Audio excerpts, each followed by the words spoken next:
Today we're going to be installing butt warmers, also known as heat seaters. I mean, seat heaters.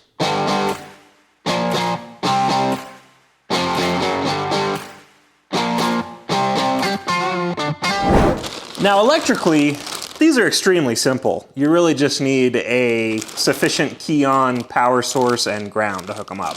Not a big deal. The hard part is actually getting the pads into the seat. All of your automotive seats are going to have three major components in their construction. They've got a frame, they've got a foam cushion, and then they've got what is confusingly called the seat cover. And the reason that's confusing is because that's also what you call something you cover your seat with, whether that's made out of sheepskin or wooden beads. Do they still make those?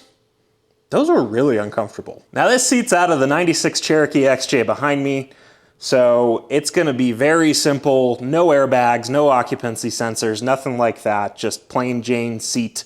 Obviously, if you're working on a late model vehicle, you're gonna have to be mindful of that stuff and how you route your wires, how you disassemble it, that sort of thing. But the same basic principles apply. Okay, so how do we take this thing apart then?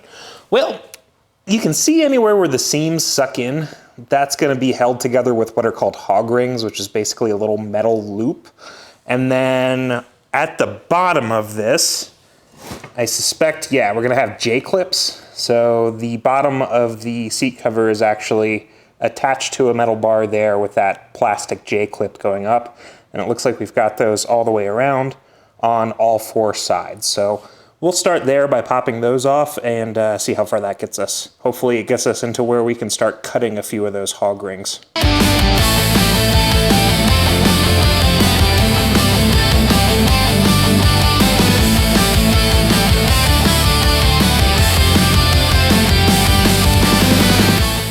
So I was able to take those J-clips off, which are these guys right here. So see those attached to the bars under the seat.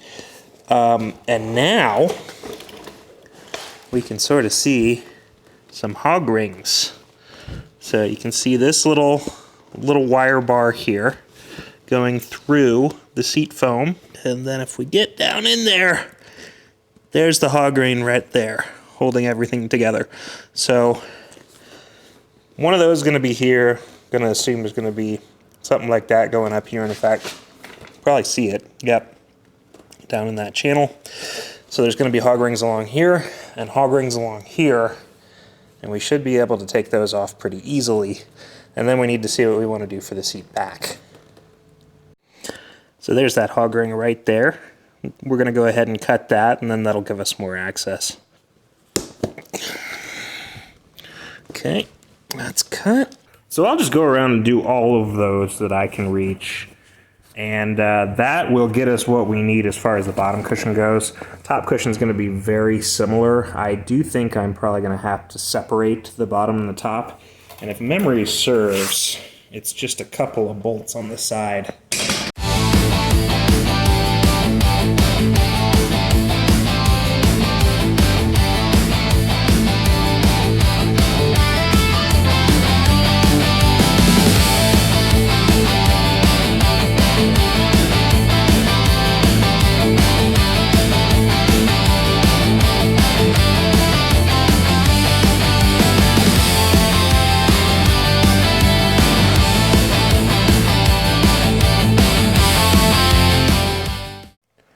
Okay, we got her in halvesies. It was two 13mm bolts on the side with the lever, and then one T45 on the other side, and that came right off. And then I thought this was fascinating. This one, the bottom cushion is where I need it to be. I don't need to take it any further apart than this. I still have a few hog rings in there along here. However, this is plenty of room for me to get the heating pad in, so I don't need to take it any further apart. I thought this was really fascinating though. This seat's actually been repaired before. This is the driver's seat on this vehicle, and as usual, the bolster always tends to wear out on the driver's side of the driver's seat from people getting in and out of the car. And yeah, somebody's glued in some extra foam. So that's all we need to do with that one. That's ready. So we can push that out of the way here. back side now. Seat back. However, we need to start taking apart. And right on the bottom of this is a zipper, just like on your pants. And yeah, doesn't have a pull tab, but basically what you do is get in there with a pick tool and you can pull that right off. So we'll do that, and then I suspect we'll have hog rings going up here, up here. Based on the bottom one, I don't think we're gonna have any down these channels, so that's good. We should be able to get maybe a full pad here. So that'll be great.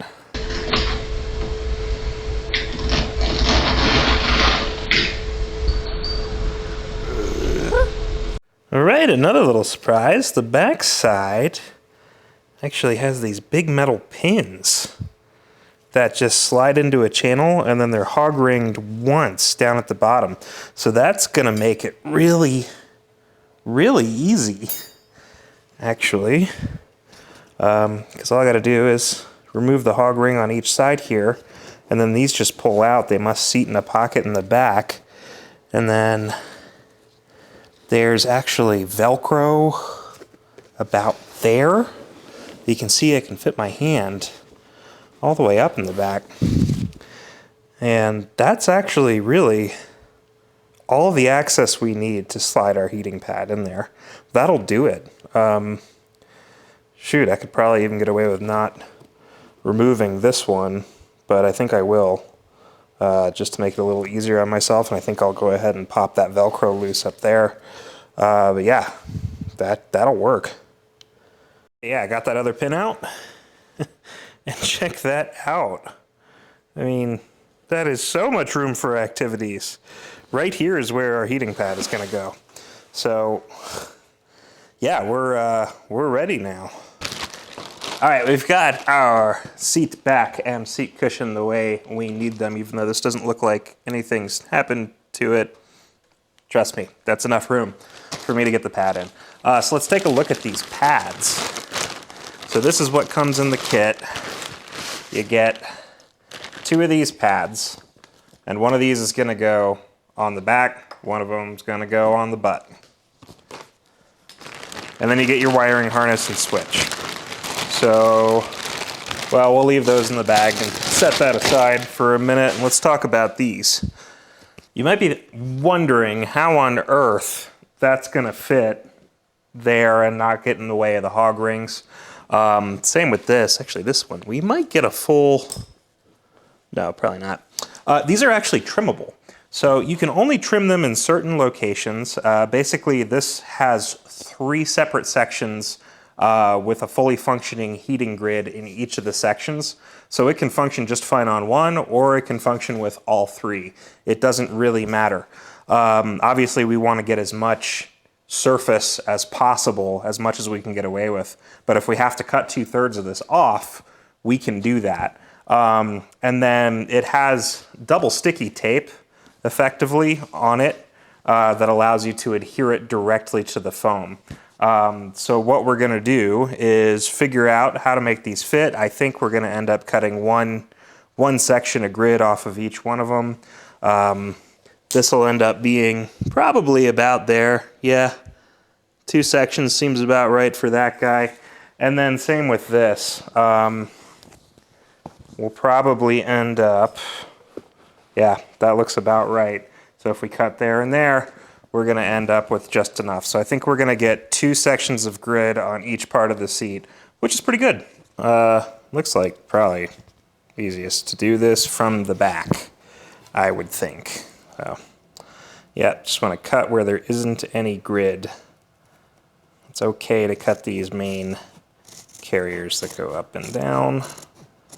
So I'm trimming it kind of close because I know the one on the seat base is going to be kind of tight. All right, so then what we're going to do is peel off the double sticky here, which sometimes these are a nightmare. Oh, this one's easy though. Cool. So let's have a look at how this is gonna go before we take those pieces of double sticky off. Now, you also really don't want to bend the grid. And unfortunately, we've got just a hair of overlap on the hog ring channel there. I think we're going to be okay. You just don't want to crease it. So yeah, I think there's enough room there. That'll be fine. And then this wire is going to get tucked in such a way that it's going to protrude from the back of the seat. Because we're going to need to access those, obviously, once we pull power to this whole setup. So yeah, let's get this guy on there, and then we'll do the seat back. One quick thing I should mention before I proceed. It's going to make a lot of people claiming to be aircraft mechanics in the comments angry. I'm holding them. I'm not using hog rings to put this back together. We are definitely going to be using zip ties because zip ties are a superior technology. Hog rings probably make sense if you've got a pneumatic hog ring gun and you're on an assembly line. We're not, so we're going to be using zip ties.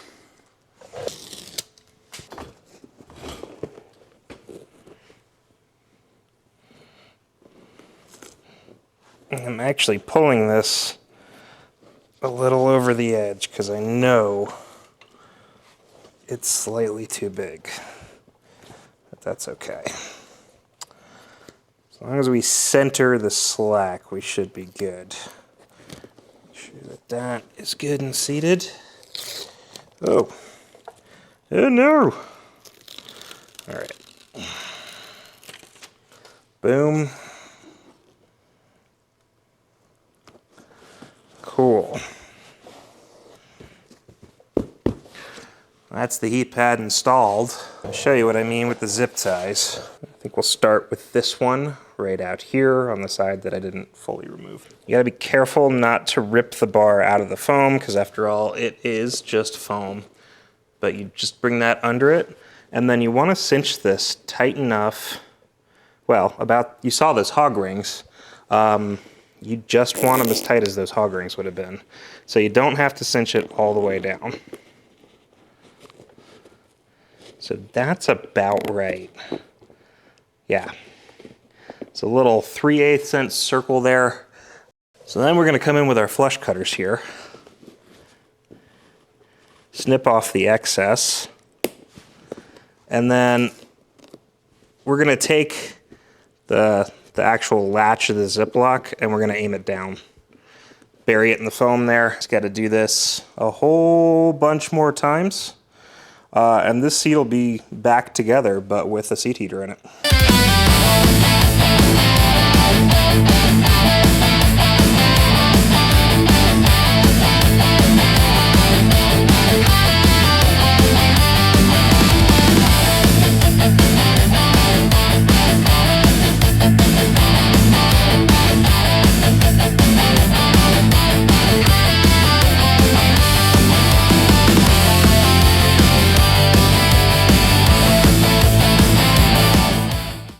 Okay, that's actually as far as that one goes until we reattach the seat back because we still need access to those bolt holes.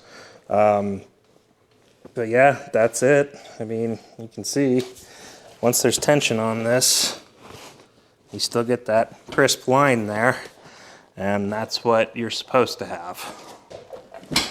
There. That way I don't have to move the camera. Okay. So it's kind of the same process here, except easier, because we're just going to be sliding the heat pad in there. So let's go ahead and get that thing cut and put it in. Same thing as before. We are going to just use 2, because although 3 would actually kind of fit, that Velcro is right here. So we'd have to like deal with this part right there being a little floppy and baggy, or the Velcro potentially interfering and being weird. So yeah, I think we're gonna go ahead and sort of do the same thing. Get this cut.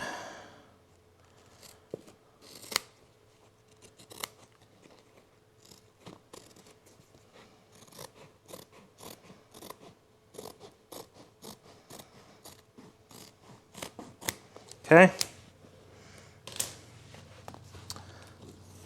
And then, yeah, we're just gonna basically shove it in.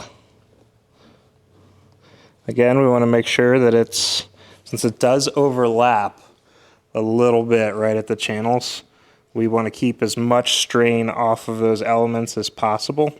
So we'll want to line that up centered. Take these off. I think I'm just going to have to take them both off right away and just hope to get this right first shot. Okay.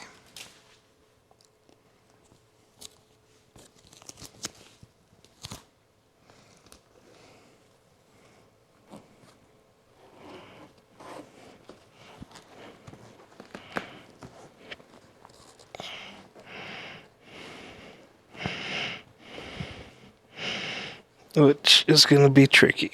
There we go. Okay, try and center that as much as I can. Oh yeah, it's right up to where the Velcro is. So that fits quite well, actually.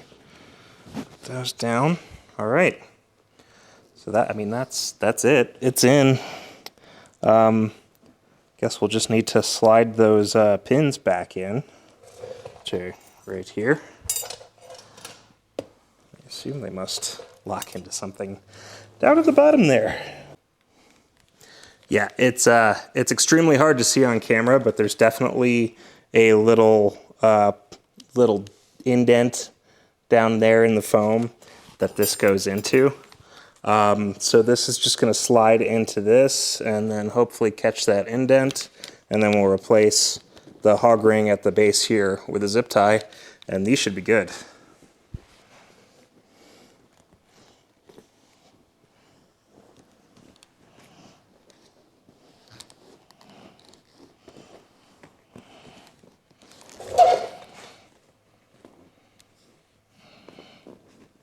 I can't lift up on it now that it's in, so yeah, I guess that's it.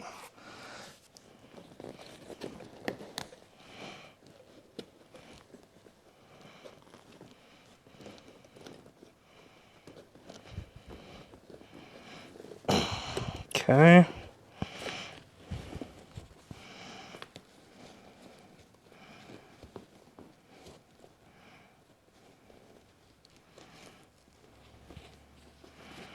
And then these were kind of vertical originally. Yeah, something like that.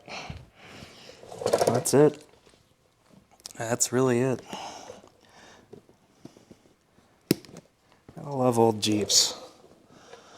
Engineers knew what they were doing. Slide this through there. Same process. Make sure it catches where it's supposed to in there. Did. Okay. All set.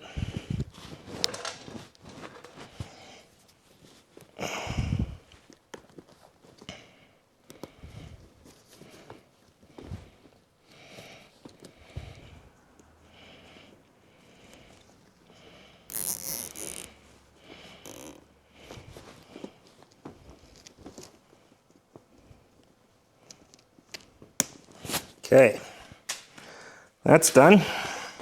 Now I've got to route our wire. I'm going to bring it out this way because that's going to be towards the center of the vehicle, which is where we're probably going to bring all of the wiring in. And let's see here. We got to bring this around, back around to this side, and then we can start zipping it up. Definitely handy to have a pick tool for this part. Remember this vehicle from 1996. This zipper is older than any of the pants I own. Of course, I guess it's never been through the wash either. Okay, almost there. All the way to the end. Cool. So then we just tuck these.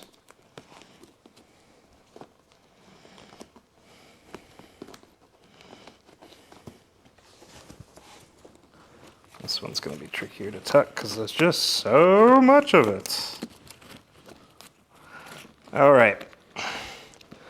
Now we just got to rejoin the two halves. And we're almost done with this.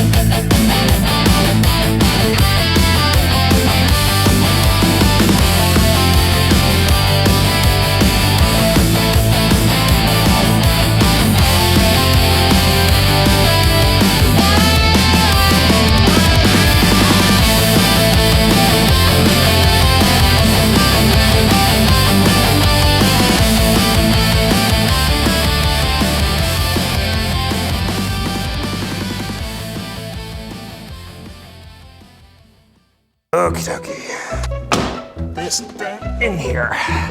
There's my wire harness. Here it is. Out of the way, please. Be close to where it needs to go. Closer. That stud lined up. Did you lock yourself? No, just sticky. Hashtag just XJ things. There we go. Those bolt holes should line up. Blot, blot, blot, it's the sound of my cat.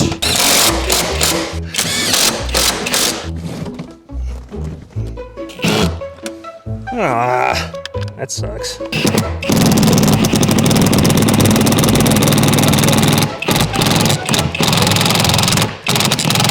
Ah, so that's what 45 foot-pounds sounds like. Seats in, hooray. Now we just got to figure out where we're going to get power and where we want to put the buttons. So come on in. If you're a young whippersnapper and you've never worked on a rig this old, you better hold on to your mind hole because I'm about to boglify it by showing you this feature.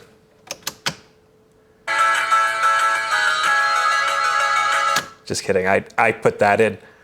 We need to go to the fuse box, but really, this is gonna seem wild. Okay. Check this out. This used to be super duper common. If you look on the fuse box here, you'll notice that there are multiple sockets that are labeled accessory, accessory, battery, battery, battery, ignition. And these are for plugging in your own stuff. They just put that on the fuse box and labeled it. And this was really, really common in the late 70s all the way through the 80s into the early 90s. You would see derivatives of this fuse box in a lot of different vehicles with labeled accessory ports. They won't give you that today. Anyway, we are just going to plug our seat heaters directly into this one right here. In fact, here's what I intend to use. This is just a little fuse holder I made up, and we can click that right in. It stays in there pretty well. Obviously, this is made to accept, you know, something with a plastic housing like this one right here. This is a factory wire utilizing one of those spots. As long as we anchor this well enough to keep strain off of that connection, like this is in here pretty tight. I can tug on it a little bit and it won't come out.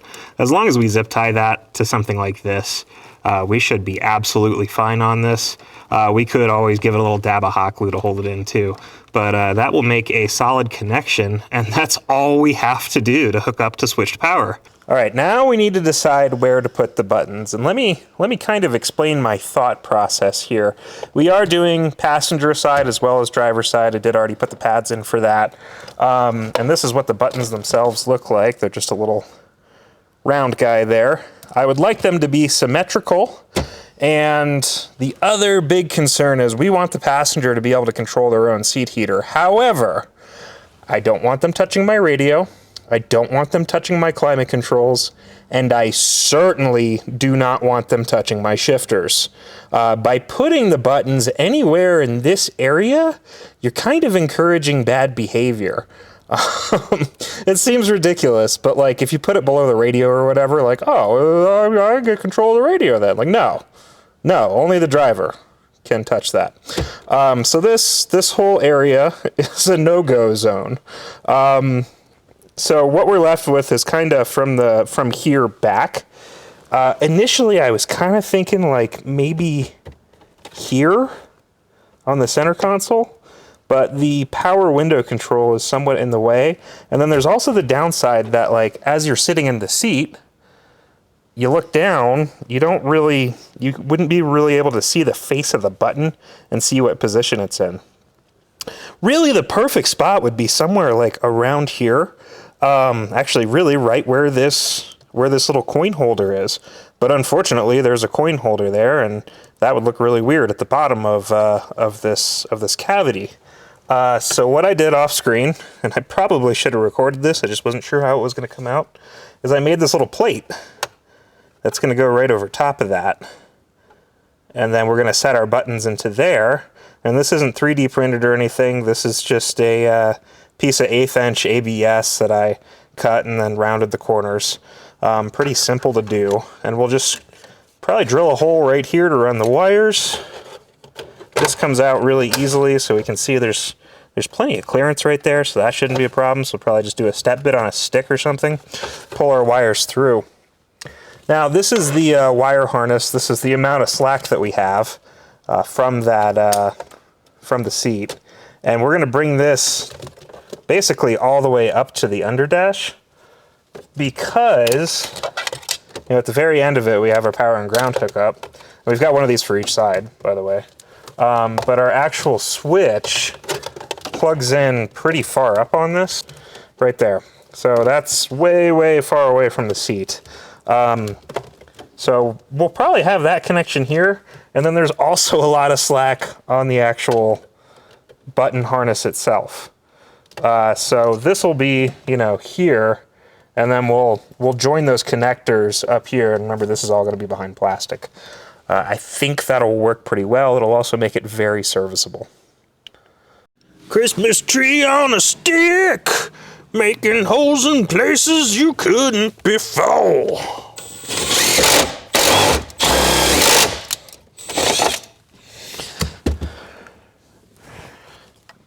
Wonder if that's big enough. Okay, no way I'm fitting both of them in there. So let's go a little bigger. Fortunately, my next bigger step bit is not stickable. Oh, maybe I didn't even need the stick.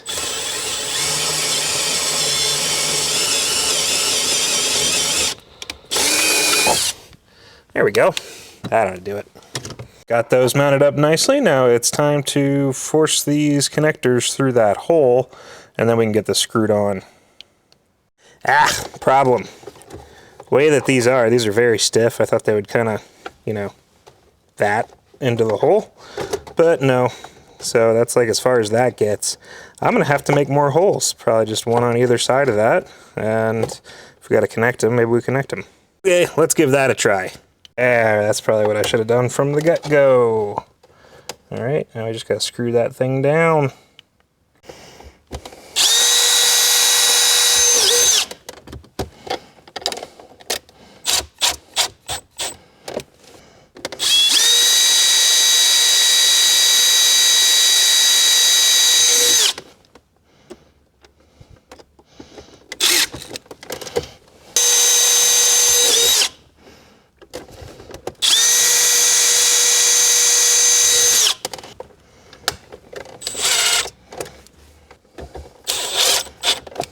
Hey, that looks pretty good.